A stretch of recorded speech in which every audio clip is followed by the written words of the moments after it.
Hey, welcome. Welcome to Masculine Endeavors. I'm Karam Levi. Thanks for tuning in to another video. And today, what are we going to talk about? I'm out here in beautiful Pacifica, California, a beautiful view of the ocean. Small waves today, but absolutely a wonderful day. Absolutely super great. Okay, so what are we talking about today? Aligning with success and becoming it. So I want to talk about aligning, if you're interested, I want to talk about aligning with success and becoming it. You're not successful on a certain way, and then you align to it and you become it. And you think like, hey, that makes, whatever, boring, serious, big deal, not a big deal. The fundamentals of success are very boring, okay? Very, very boring. You watch the great NBA players, they're doing free throws, they're learning how to do they're dribbling, they're practicing again and again and again until it's flawless, until it's basic, until it's unconscious competency. We have to do the same things with our business success, our personal success, our fitness success, any of the kind of things that you want. There's gonna be a level of boredom, okay? If there's not a level of boredom, you're likely gonna not do well. Maybe there's a few people who have an exception to that rule, but in general, there's got to be a level of calm mastery. Calm mastery is the way. You can feel excited, you could feel good, you can feel amused mastery, you can enjoy yourself. You can be above it all and be very, very happy, but there's got to be a level of painful boredom that you need to adapt yourself to, like the free throws, like the dribbling, like just running lines. There's all kinds of basic stuff that you got to take your time and get yourself aligned to. So it's aligning to success and then you become it, right? So you don't know that you're going to be a success. You think about Hulk Hogan, WWE wrestler. I don't know if you know this, but Hulk Hogan had two other wrestling characters. Actually, he had failed at wrestling, and then he succeeded. Was he a great wrestler? He was a great wrestler. Was he tall and big? He was tall and big. Did he have like stunning kind of like fucking Viking sort of looks? He had that shit down. He had it when he was a failure and he had it when he was a success. But the thing is he had two failed characters before and he had to go again, okay? So there's some mastery that's occurring when you build these characters or you build a business or you build an approach or a style, working things out with your fitness or with women or whatever your situation is, whatever your chief organizing principle, the main thing that you're going for overall, you have to have a boring, plodding way to get you through. It doesn't mean you can't enjoy yourself. You're definitely going to enjoy yourself, but there's a lot of boredom. See, I'm going to say boredom a lot in this video because I really want to get it through to you guys that boring is benefit. I'll say it again. Boring is benefit. Now, it may not be the funnest thing to see in the fucking video. I understand that. There's no problem with that. But the thing is you have to do things in a particular way. You have to go through the details. You could be a visionary, you could be fun, you could be exciting, and you could be a lot of different things, but you still have to take your time and nail things consistently and persistently, okay? So aligning with success and becoming it, it takes money. I know that we got some black fillers, right? We got some black fillers out there. So it takes money to make money, right? It takes money to make money. What's another one? Well, if I had done 50 cold plunges, the 51st one's not too bad, right? That's not true. If you had done 20 fasts, the 21st one isn't too bad. And that's not exactly true because each and every time that you do those things, you put in the effort to make those things happen. And mastery gives more mastery. And so when you're beginning with something, you're new with the thing, you're gonna be how you are. And new is a breakthrough in achievement. It's a breakthrough in doing. It's not a breakthrough in optimization. It's not a breakthrough in perfectionism. It's just a breakthrough in showing up. Today's my second video. Follow along with me, I really appreciate it. Today's my second video. I'd like to make it perfect. There's no way it's gonna be perfect. I'd like to make it very succinct and very tight and very formulaic with the ideas just layering in like butter. I would really like to make it so easy for you to double down on what I'm sharing. Some of it you know, some of it you don't. Maybe I'm just reminding you, or maybe I'm exposing you to good information. Whatever I'm doing, I'm hoping that it's a good thing for you. And I would like that to be effortless. I don't want you to have to watch the video 5 times to catch the idea. I'd like you to watch it and just, you're it. But it just doesn't work that way, especially for me being in the very beginning of doing these kinds of things. It's gonna take time to develop. And so the nervousness I feel to wanna be perfect, it's extreme, okay? And I'm talking with my business partner, I'm talking with myself, and I'm like, that's irrational. We gotta get a breakthrough in showing up, and then you gotta do it and do it and do it. It's like the cold plunge. If you've done 20 or you've done 50, you think the 51st is easy. It's like wealth. If you already had a bunch of money, well then it's easy to make money. That's not true. That's not true. When you have a lot of wealth, it's easy to lose wealth, okay? When you've done 20 or 30 or 40, 50 fasts, and you do your next one and all of a sudden you have no self-control, and you're going, dude, I'm just fasting for like 6 hours. Why am I ravishly hungry? Why am I falling apart? See, what we don't know too often, and you know this if you're an academic person, you're a fitness person, you're very powerful in your social skills or your family life, something like that, your business. Once you're up and running, what do you really rely on? You rely on the momentum of the skills you had prior, okay? Because when a champion's in a champion position, they're doing hundreds of micro skills that they learned prior, and that keeps them in that championship position. If you had a bunch of money that you really well earned, you'd be using a lot of skills that actually protect and keep you with the money that you earned. Now, let me give you an example. Success gives you a high. That's absolutely true, okay? So success gives you a high, but then it gives you a terrible low. Case in point, lottery winners. They get all this money, and most of them are in massive debt within 2 to 3 years. So how do you get $100 million and then you owe like 10 or 20 million? I just don't understand how that works. But then some of you already know this.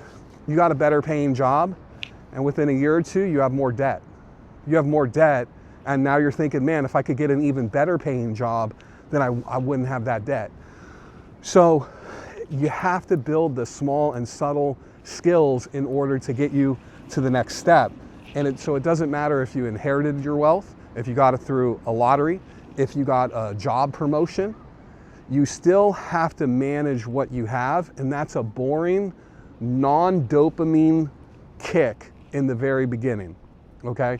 And since this is a men's channel, we could say something like corn, right?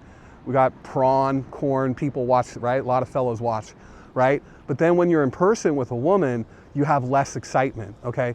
So it's the same kind of thing. You have to detox yourself to these high dopamine things and get yourself hooked into low dopamine things. So when you get a lot of money, it's like high dopamine. Then you buy a few things, high dopamine. You do more high dopamine. And then when you start to slow down, you feel like you're coming down and you're kicking off of the adrenaline. That adrenaline, that dopamine, norepinephrine, all kinds of fun chemicals, you're coming down off of it and you're getting like a low, right? So there's a terrible low that occurs from a lot of your success. So from win to win to win, you know, in the 48 Laws of Power, Robert Greene's book, he says, dude, don't chase win after win after win. Aim for your win, get your win, kick back, reformulate. And it's well written in ancient times, like in Asia, there's many stories of like generals winning, winning, winning, winning, and then being killed. Winning, winning, winning, winning on top of the world, being killed, executed. Whereas someone else, they won and they stopped, they reformulated. Did it cut some of their momentum? Hey, that's why they were still alive 5, 10, 15, 20 years ago, because it cut some of their momentum. It cut some of that high. They humbled themselves. They slowed it down. They got off the dopamine roller coaster or dopamine rocket. Boom, boom, boom, boom. They wanted more and more and more. So success gives you a high and then it gives you a terrible low. You have to adjust to that in your new job, your new girl, your new fitness. Oh man, I hit my goals. I'm gonna go out eat some stuff. Your new money, like me, have a very complicated story, but essentially at this point, I received an inheritance, a hard one, and I know that's going to disappoint some of you people. That's all right. It's a hard won, battled won inheritance. If you knew, and you will know, I will tell my whole story at some point, what I went through to stay connected to my father, a father who told me at 5 years old, and a father that enforced a life where whenever I did good on the outside, I was punished. We're talking, you've never brought home a good grade and your parents basically took away food for a couple months and gave you like bread and water because, you know, God bless my dad, but he had a narcissistic injury. And so me bringing home good grades got me bread and water for months because he felt I was competing with him when I was in the 3rd grade and brought home a good report card. So step by step, my father sabotaged my success. I saved money, he steal it. I got bar mitzvah money from my grandfather, he stole it. And when I started to do good, you know, he would take my schoolwork before I turned it into class. I'd do my homework at night, like most of us, and the next day you got to turn yours in, but my dad would take it from me. I had to hide my homework, and he would find it. Oh, where's your homework, son? They didn't give us any. They didn't prescribe any homework. Hey, son, it's been 3 weeks. You fucking telling me you didn't get any fucking homework? What happens if I catch you lying to me? Right? Okay, Dad, here's the homework. Hey, see, son? Look, I'm gonna give you an inheritance one day. Because you're gonna have nothing without me and you only have things with me. Now give me your fucking homework if you know what's good for you. So I got bad grades, I got a bad attitude, sat in the back of the classroom, a lot of trouble. And when I got more success, I started getting phobias around success. Because there wasn't just taking food away for a few months. There was, you ever have a girlfriend and she doesn't call you back when you guys are really tight and all of a sudden things are weird? And you're like, what's going on? Or you live together and she doesn't want to really engage with you. She's cold, she's going to work, she's coming back. 2, 3, 4, 5 days of the silent treatment. You know, you want to know why most husbands are yes, honey husbands? They do anything the girl says because she goes into silent treatment for a few days. That's why. And why do they put prisoners in silent treatment, in confined treatment, in the hole where they can't talk to anyone? Because it's the most painful way to hurt people, essentially. Roughly speaking, it's the most painful way to hurt people. My father did that to me in his own way, all weekend, all night long, all during summer, because I brought home good grades, because I got attention out in the world in a positive way.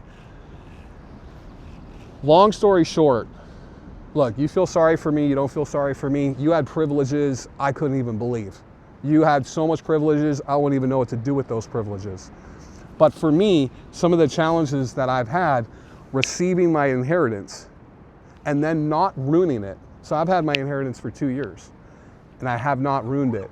The very first thing I did is set aside a whole bunch of money to never fucking touch for years because emotionally I didn't trust myself.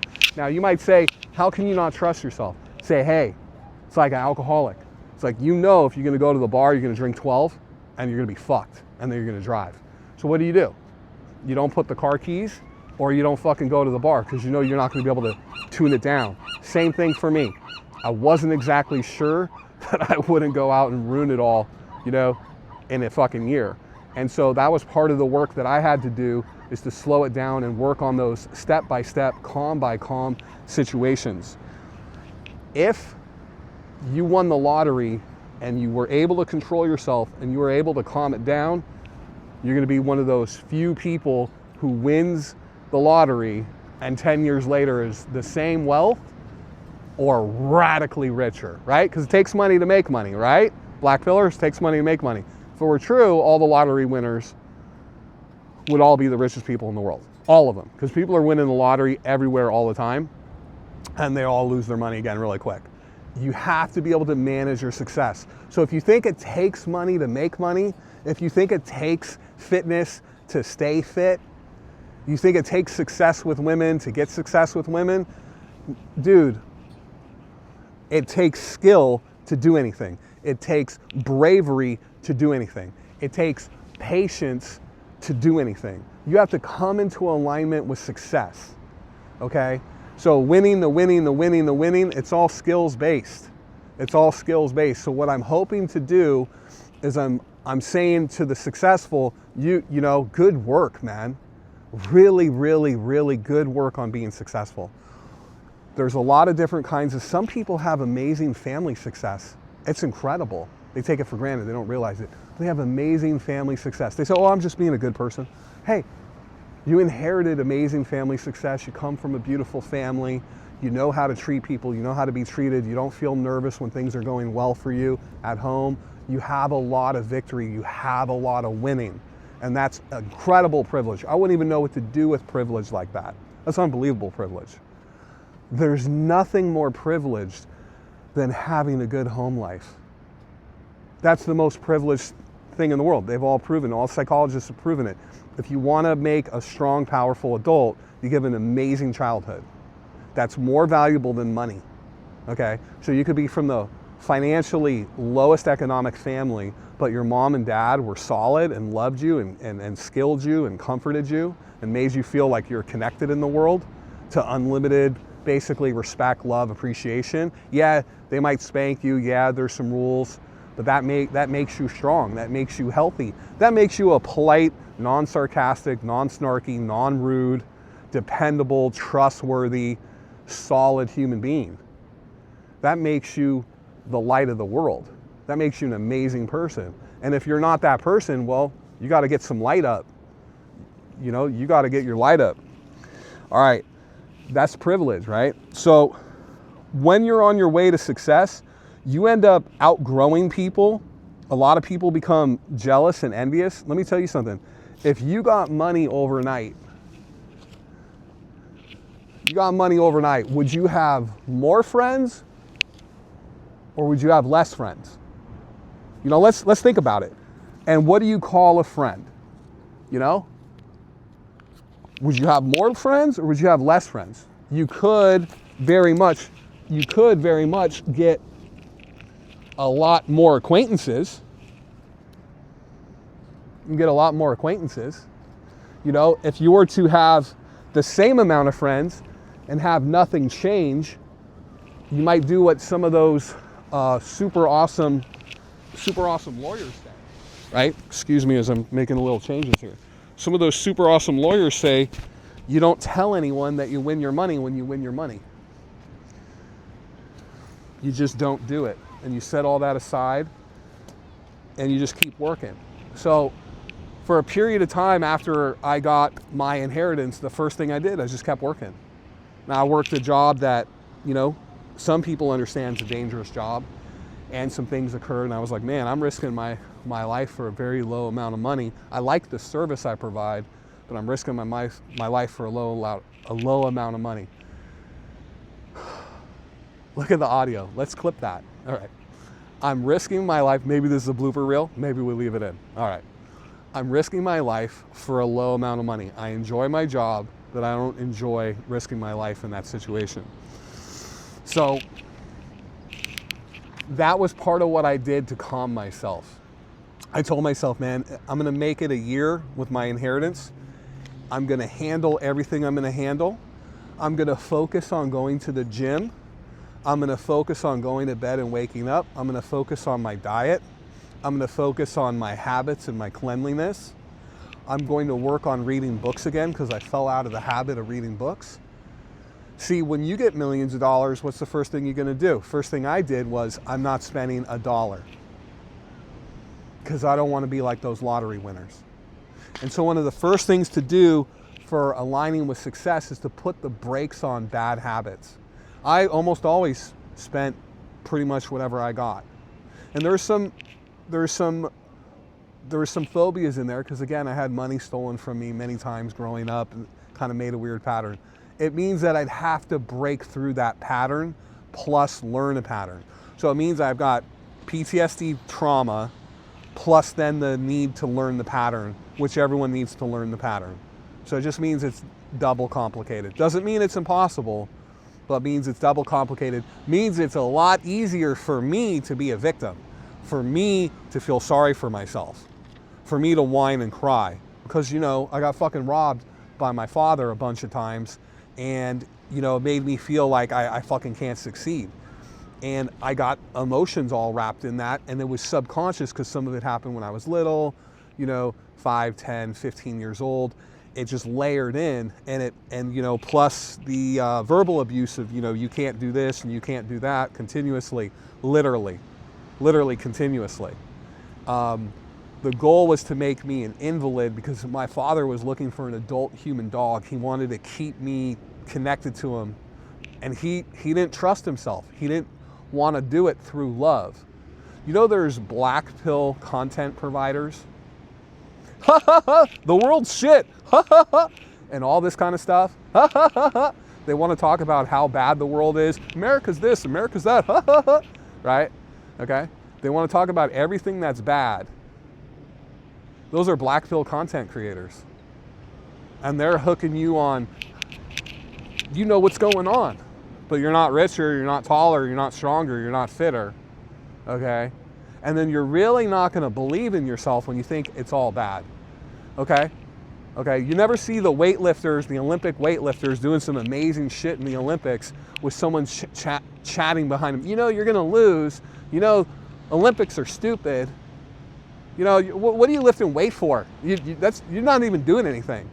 They can't have anyone in their ear like that. And yet some of us tune in to black pill content creators, and you think that your life, dude, it's a drug. If you learn to put down candy bars and you learn to put down alcohol, or at least excessive candy bars, excessive alcohol, if you learn to put those things down, but then you pick up a black pill content creator who acts friendly, who acts cool, who acts like we know it all and we're above it all and all that, wow, that's your next level of addiction to give up. Because if you're an Olympic athlete, you couldn't lift anything. You couldn't succeed with anything like that. None of the great winners in the world ever have energy like that around them unless they get off on being negative. And that is the straight devil. Like, if there ever is a devil, it's dancing and being stoked on the world burning to shit. That's what the devil would do, all right? So my point here is that you got to be very, very careful with all the inputs and all the energies. If I kept thinking like, oh man, I'm just gonna be poor no matter what, it doesn't matter, like fuck money, but I'd end up blowing through my inheritance somehow. I'd either give it away or lose it all, taxes, something. I would just fucking ruin it and destroy it. So let's move on. Some of the people who become jealous and envious, dude, they may not have been as solid your friends as you first thought in the very, very, very beginning. And when the wealth comes, it just kind of exposes them for where they're at. I will tell you, carefully, kindly, and politely, I'm sure some of you are like me where you felt like, man, wealth is like bad, money is bad, success is bad, a lot of women liking me is bad, me being fit and strong is bad, me being tough is bad, me being popular is bad, because I think I'm better. Like, dude, no, okay? If you ever saw a beautiful tree or beautiful flower or beautiful anything, you watch a beautiful movie, you have a beautiful phone, you love your iPhone, you love your Android, you love your car, you love your computer, okay? There's some ladies watching this, they love some of their clothing, they love their social media. Dude, you can't shit on excellence and think you're gonna have any.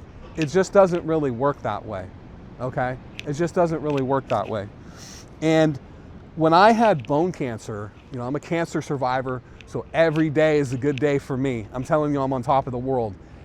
Every day is a good day for me, okay?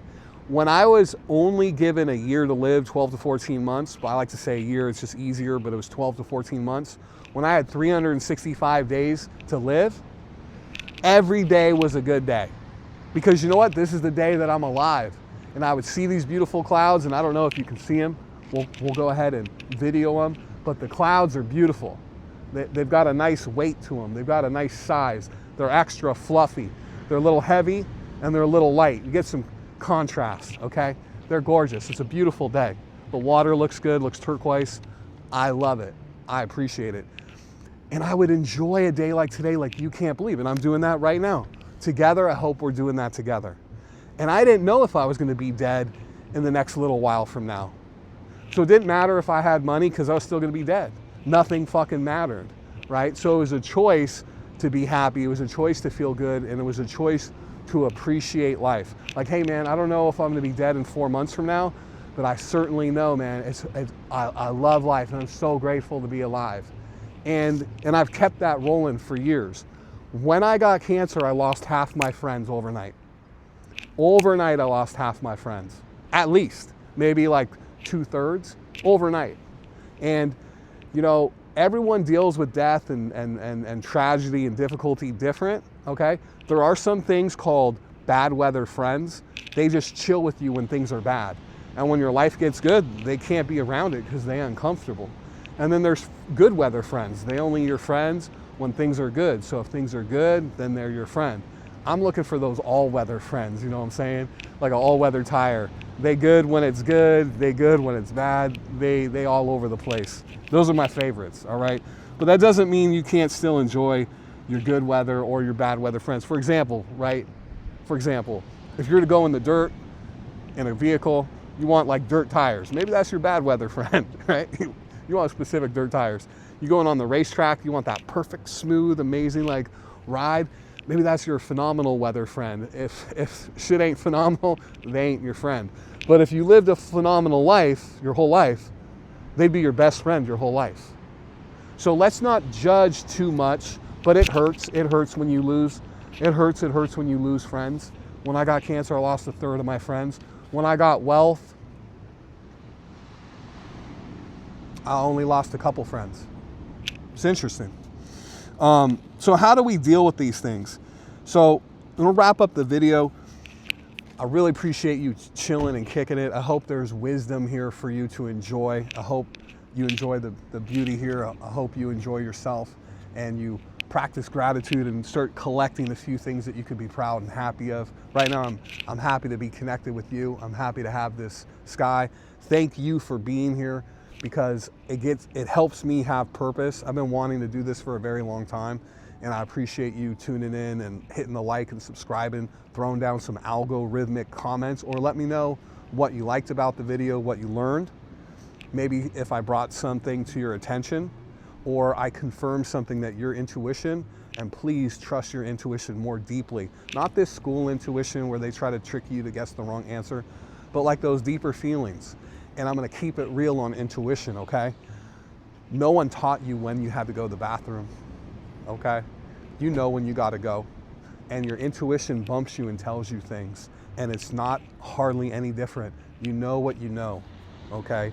And if you do have a little doubt, trusting yourself, you just test it. You test it. Hey, I feel like I have to go to the bathroom. You go to the bathroom, man, I felt like I had to go, I didn't have to go. Hey, I felt this person was like this. You go and you test it. Well, I don't know. But then over time, you start tightening that intuition. And you start becoming more and more aware of when it's real and when it's less real. And so you can begin to trust it and trust it. And if you've ever been a fighter, you have to trust all that stuff. Sometimes you override it, other times you just pure trust it. Last but not least about intuition, it's a physical skill, but it's also a psychic skill. Psychic meaning soul skill. It's like a feeling, it's a thought. And you gotta do both. Today, you know, I pulled up to my garage. I was one thumb away from bumping the garage. I don't have a camera up front. And I was one thumb away from bumping the garage. And I felt like, you know, I feel like I'm real close, but I probably have more room. And my father, he did teach me how to drive. He was a great racer, #1 in the country for his class and what he raced, #1 in the country. And he told me, he goes, you wanna know where your front bumper and your back bumper is? Get out of the car, look, go back, get in the car, close your eyes, open your eyes, close your eyes, open your eyes. Look from inside the car, think, look at your front, left, front right, back left, back right. Memorize it, get back out, look, is it where you think it is? Get back in, sit, move around, get back out, is your bumper where you think it is? And this is how you get to know where your car is. It's a very physical thing, and eventually you just move like nothing. Your intuition for business, for women, for your diet, for your fitness, for what you should lift today, what you shouldn't, it's really, really your master skill over your life. And we'll get more into that at another time. But just let that layer in for a moment. So I adapted, we're gonna wrap up the video here, last couple things. I adapted to being a C8 Corvette owner. I adapted to being an apartment complex owner. And I adapted to delaying my cash, because I had a cash payout with my inheritance. I adapted to my cash payout over 2 years. I gave myself a year before I got a car. So I was just driving my Prius every day for a year. I could have had the car a year earlier. Most people just go and buy that car right away. I didn't do it because I was like, dude, I got to slow it down. I got to appreciate the life that I have. And I got to trust myself like never before, because it's too risky to let it slip. And I'll wrap it up on this, okay? Make it all dramatic. Put the little attaché away. We'll wrap it up on this. Let's close this. Getting serious, closing the hood, right? Okay, so I'm gonna wrap it up on this. When you go for success, and I've done many successful things, from my self-defense arts, to making it to Thailand, to my very first apartment, you know, when I was 19 and a half years old, and becoming a landlord on my own when I was 20 and a half, in my own hardwood flooring business when I was 20 and a half. I rented out 2 rooms. I got paid to live in my apartment. In the San Francisco Bay Area, master bedroom, master tenant, master bathroom, beautiful backyard, beautiful Doberman, amazing business, 2 full-time employees, 3 part-time. I was hustling and I was doing good. I've had a lot of different successes. I'm not trying to brag. I've slept with 300 women. And honestly, I haven't slept with hardly any women for years. So I had my spurts where I did a lot of stuff, and attaching, detaching, whatever, okay? I'm not trying to brag, I'm giving you information about me. And I'm gonna end up helping you guys do well with women in ways that I hope it helps you. And whether you're a virgin who's 30 years old and you'd like to have your very first girlfriend, or you're a divorcee who is tired of masturbating, you'd like to have sex with a woman, and really, you don't even admit it, but you'd like to have fun and talk and mingle, but you still want to, you know, you don't want to be a yes dear, lose yourself because you have a girl in your life, because that's your pattern, right? Regardless, I want to be there and help support you. Here's the deal with success. Success is slow and boring overall, okay? It's slow and boring overall. The next thing is, when you do everything you know there is to do, when you do it all and you're like, I'm doing it all, what normally occurs when you do it all, it's a struggle, especially the last month. Man, I'm finally fucking figuring it out, and I'm doing everything there needs to be done, and I'm doing it. And I'm doing it repeatedly. Normally what occurs, there's 2, 3, 4, or 5 more steps that you didn't know. See, that's the way success is. You got to do everything there is to do, and then you become aware of what you need to do for it to actually manifest. I'm gonna say it again. You do everything there is to do. Think about the successes you've had in your life, especially the breakthroughs, the ones that really changed you and made you upgraded, okay? You did everything you had to do. And then you're like, oh man, I got to do, oh, there's 2, 3, 4, 5, oh, there's more to do than I even realized. Because when you get started, you see the mountaintop and you're like, boom. And it's like insane, and you get there, and it's the most insane thing, and there's almost no one there, right? Because you made it through all the tests. Because you were boring and passionate. Okay, those are opposites that combine. You're boring and passionate. You're super passionate to do it, but then like you calmed yourself to do all the little details. So you're passionate and boring and passionate enough, and you made it to the mountaintop, and then you go, oh my God, there's another valley. And that was like a false peak. Shit, the actual mountaintop is actually up here, and it actually went like that, but it looked like it was like that. I had no idea. I had no clue. There's another, so it's just a few more steps. It's just a few more steps. That's all there is to it. So I'm telling you, try and try again. There is no try, Yoda, do or do not. So go all in. I have a friend named Alex. He says you either do it or you don't do it. And most people's problem is that they're just not all in, okay? So let's go all in. And when you go all in, I'm telling you, you're gonna get to all the success and you're gonna be like, oh man, there's this little, oh dude, I gotta do just a little more. And man, there's a little strange feeling, you know, where you actually feel like the sadness and the disappointment. Like, oh fuck, right? But is it? Is it sad? Now you have access to it. And that's where success is boring. Now you're actually gonna just gift that to yourself. Do you deserve it? Are you worth it? Do you love yourself enough? Is it good for you? Is it good for others? You doing it for others? You doing it for you? You know, there's a lot of content creators, they say, don't do all this fitness for girls. Don't do this, don't do success, right? I'm gonna tell you what the answer is, okay? You like me, don't like me, you love me at all, it is what it is, right? But here's the answer. You wanna argue? Go ahead. Argue it up. You help the algorithm. I appreciate you. I appreciate you. You do it for you and you do it for the girl, okay? That's the answer. You do it for the girl and you do it for you. And there's gonna be some ladies that watch these videos from time to time. Hey ladies, put yourself together for you, okay? But then put yourself together for my boys, okay? My boys wanna see you feeling, looking good, and they wanna see you in that beautiful vibe, all right? If you think, ladies, you're doing it just for you, you narcissist. You're narcissist. Oh, the guys are not. You're narcissist. You're pointing narcissist. You're the one who smelt it, dealt it. Don't be a narcissist. And fellas, don't follow the women like that. You're supposed to be a leader. You put your shit together for you, but then you put your shit together for them. It's both, yo. It's yin and yang. The fuck? Are you fucking serious? Are you fucking serious? Dude, let me put it straight. I got this car for fucking me. I drive hard, I drive fast.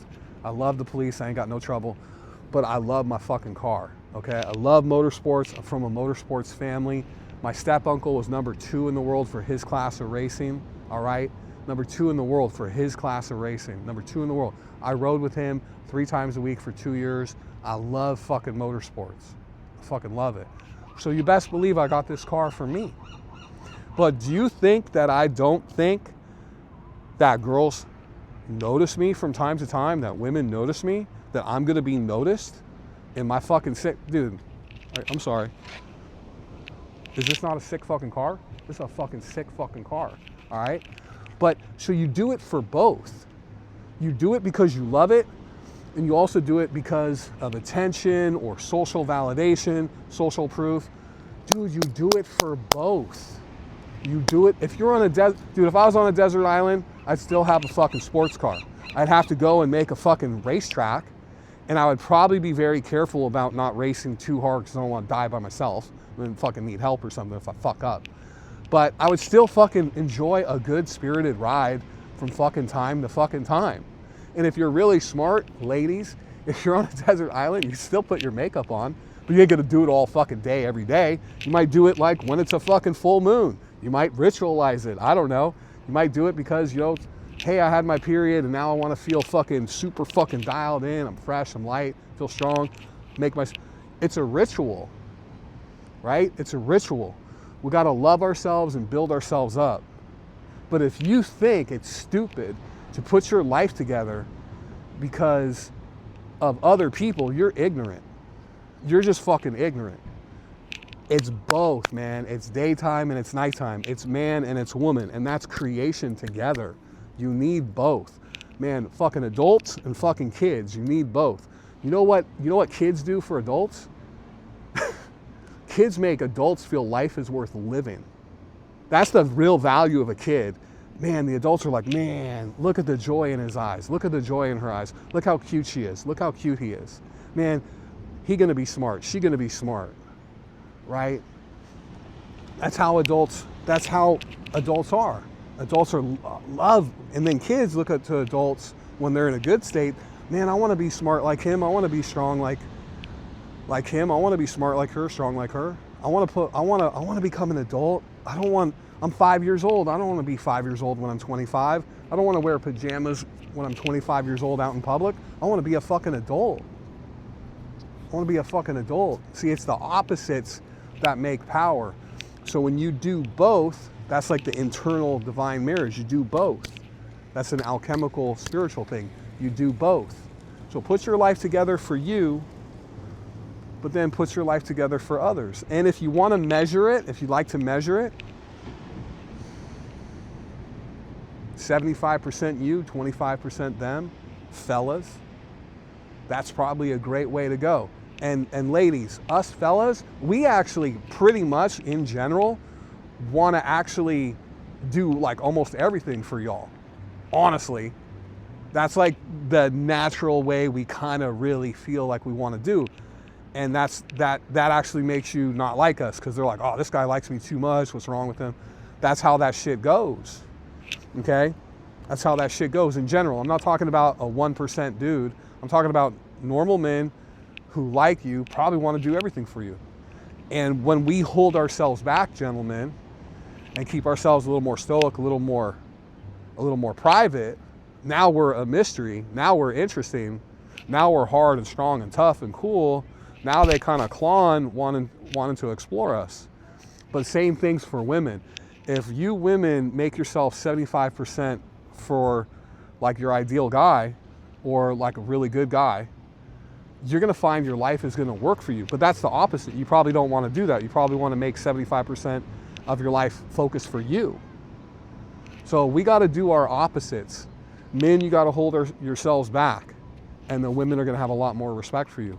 And ladies, you got to be giving and caring and all that, and men are gonna have a lot more respect for you. You've got to remember your mom's mom. They kind of would say something like this: you know, I put everyone ahead of me my whole life, blah, blah, blah, blah, blah. And what do I get for it? Well, what you got was an entire life. You got kids and grandkids that give a shit about you, okay? You don't have 82 dead cats and dogs because you actually had kids and grandkids, okay? You know how sad it is to have your animals die and die and die and die again, okay? When you put other people before you as a woman, you get an entire family, you get all kinds of things around you. Men want to die to protect you. And just unbelievable amount of things because you're the divine. And right now, if you're not doing that, you're okay? You're the divine nurturer. You're the divine nurturer. And so you're almost like a tree with everything surrounding you, the fruit, the animals, everything wants to be around you because you're the divine nurturer. That's the benefit. And when those, you know, your moms made their complaint about, oh, I put everyone ahead of me and what do I have to show for it?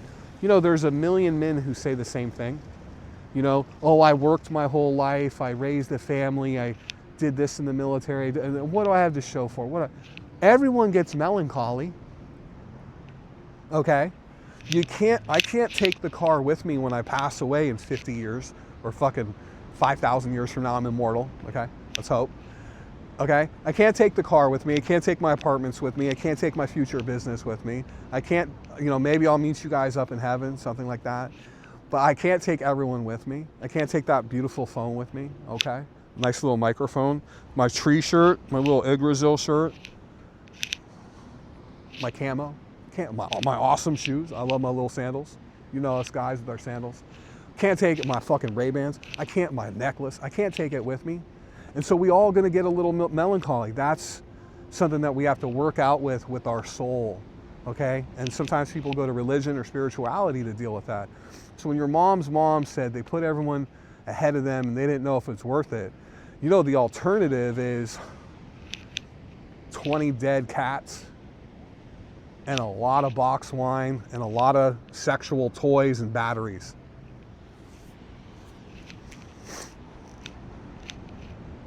You know, that's the alternative. And what's the alternative for men? OnlyFans, Only Fools. Maybe we can't say that on YouTube.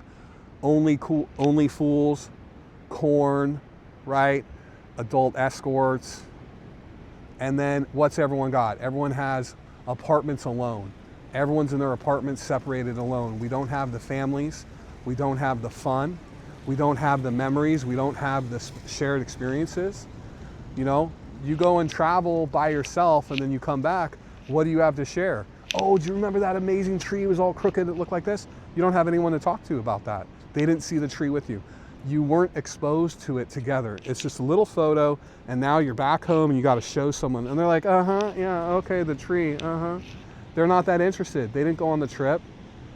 It was amazing. Now, maybe if they were completely alone, and they know how painfully alone it is. I lived in Thailand for a couple years. I spent some time alone. You know, the one thing I learned, man, is love is a big deal. Love is a big deal. Love and true connections are a big deal. And that doesn't mean simp your ass off. That does not mean that. But love and connections, relationships, relationships built over difficulty that you can trust and believe in, like my boy Caleb, I'm trusting and believing in my boy Caleb. You know, it builds up, man. And my boy Keyshawn, it builds up. My boy Gus, it builds up. These things build up, and there's others, and I appreciate y'all. 3 shouts out. It's only one video, 3 shouts out. But it builds up. Time under tension and where people show up for you, it builds up.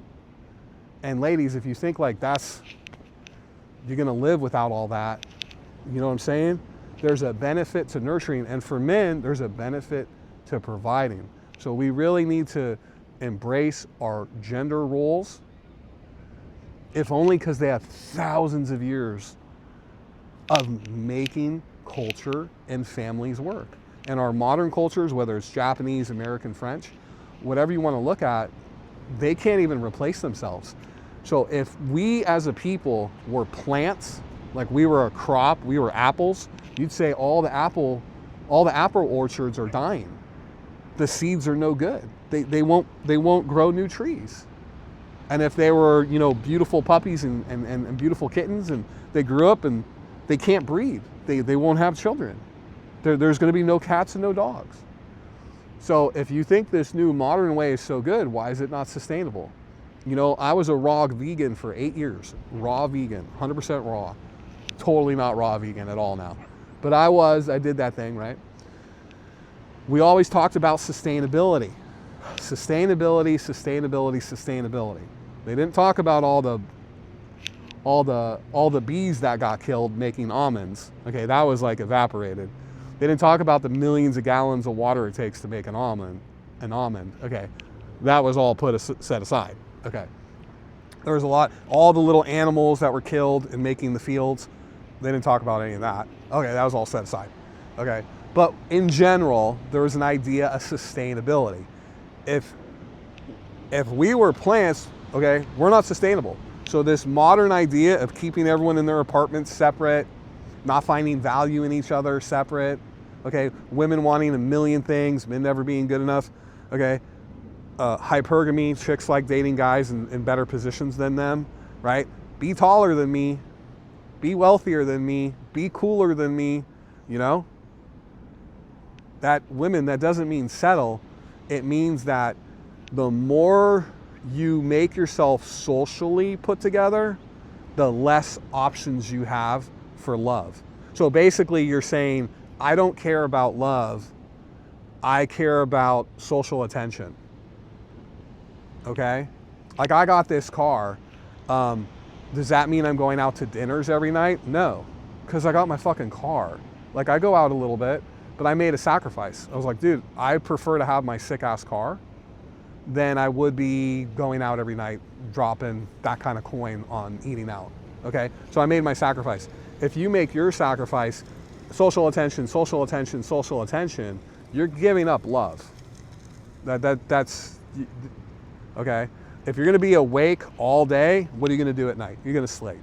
Okay, those are the balances. If you don't believe in balance, you're just anti-nature. Or maybe cognitively, you don't believe you're in anti-nature, you live anti-nature, you love nature, but you live anti-nature. It's fine, it's fine. That's, you know, that's the time we live in. It is what it is.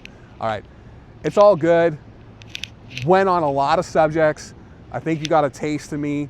The bottom line is, align with success. A lot of success is boring. You gotta show up and suit up to be there. And I'm here today. This beautiful beach. Got a cool little ground squirrel. I'm gonna go ahead and show you a few things to look at. Thank you for listening. And you know, some of this is a voiceover, and we'll just take a little look. Take a little look. So we got that nice little squirrel. Hey squirrel. What's up, buddy? And this is the view. Pan through.